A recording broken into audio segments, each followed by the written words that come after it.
Start பண்ணும், எங்க start பண்ணும், எங்க ஸ்டாப் பண்ணும், எவ்வளவு தூரம் ஸ்டெப் பண்ணி பண்ணி போகணும் அப்படிங்கிறது தான் வந்து ஸ்லைசிங் கான்செப்டோட ஐடியா பேசிக்லி. அண்ட் இந்த கோலன் யூஸ் பண்ணியிருக்கேன் பாத்தீங்களா இந்த நடுவுல, அதுதான் வந்து அதோட சின்டாக்ஸ். இதோட பேர் வந்து ரோல்ஸ். நான் வந்து என்ன பண்றேன், இந்த ராஜா, ராணி அண்ட் அவங்களோட பாயிண்ட்ஸ் மட்டும் எனக்கு வேணும்னு நினைக்கிறேன். ஸோ பேசிக்லி இந்த 4 வேல்யூ எனக்கு வேணும்.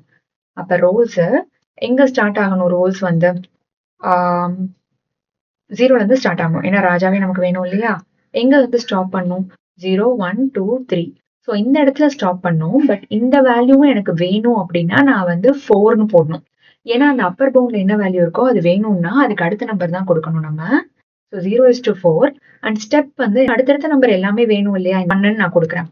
நம்ம எதுவுமே கொடுக்கலனாலும் அது டிஃபால்ட்டா 1ன்னு தான் எடுத்துக்கும். பாத்தீங்கன்னா நம்மளோட 4 வேல்யூஸும் வந்து பிரிண்ட் ஆகுது. ஸோ எங்க ஸ்டார்ட் ஆகணும், எங்க முடியணும், எப்படி தவறணும், இது 3யும் நம்ம சொல்லணும். அதான் வந்து ஸ்லைசிங் கான்செப்ட்.